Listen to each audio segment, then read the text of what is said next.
Hai, Assalamualaikum. Hari ini kumpulan kami akan berkongsi sebuah kisah tentang Sayyidatina Fatimah Az-Zahra. Siapa Sayyidatina Fatimah Az-Zahra ini? Okey, jom sama-sama kita pelajari tentang kisah hidup beliau. Seperti apa sifat dan teladan yang dapat kita pelajari daripada Siti Fatimah Az-Zahra ini.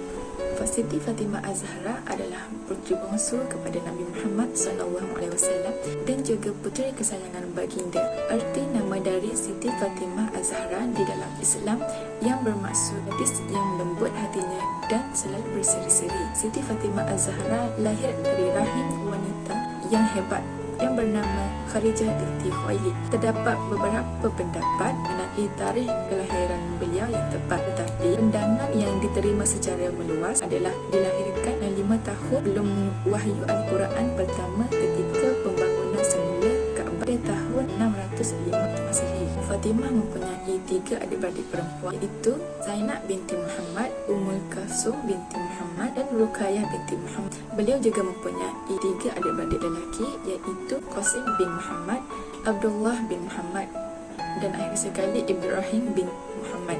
Tetapi sayangnya semua meninggal ketika pada waktu kecil lagi. Fatimah Az-Zahra merupakan puteri kesayangan Rasulullah SAW.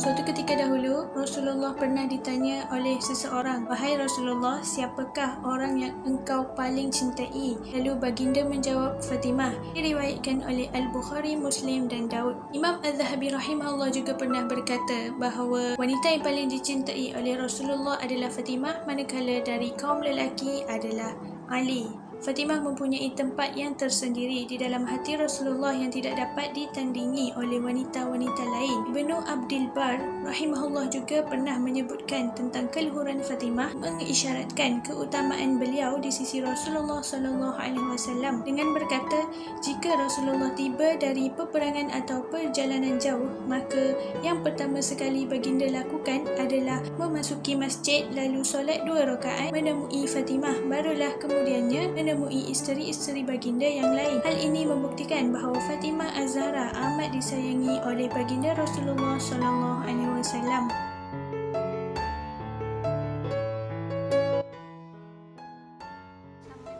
Baginda Nabi Muhammad SAW. Kisah yang pertama ialah ketika umur Fatimah 10 tahun, Fatimah pernah lihat Nabi Muhammad SAW iaitu Ahinda dibuli oleh sekumpulan orang Quraisy.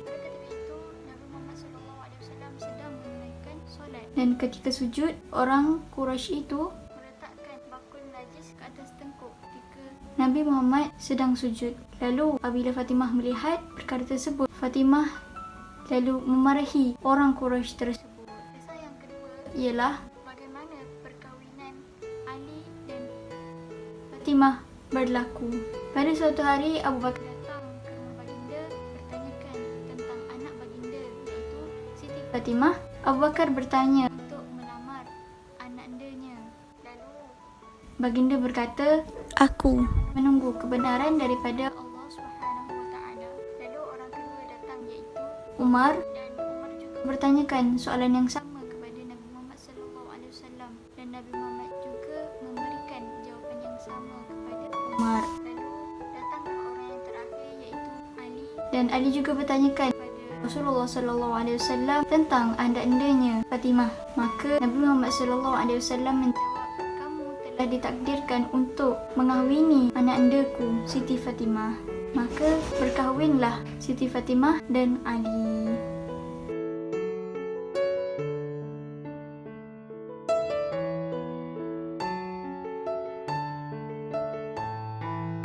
Merasai ajal sudah mendekat, Sayyidatina Fatimah radhiyallahu anha membersihkan dirinya, memakai pakaian yang terbaik serta memakai wangi-wangian yang dibantu oleh Asma binti Abi Thalib. Sebelum kewafatannya, beliau telah meninggalkan satu pesanan. Apakah pesanan itu? Sayyidatina Fatimah radhiyallahu anha berpesan bahawa hanya Sayyidina Ali radhiyallahu anhu, iaitu suaminya sahaja, yang boleh menyentuh tubuhnya.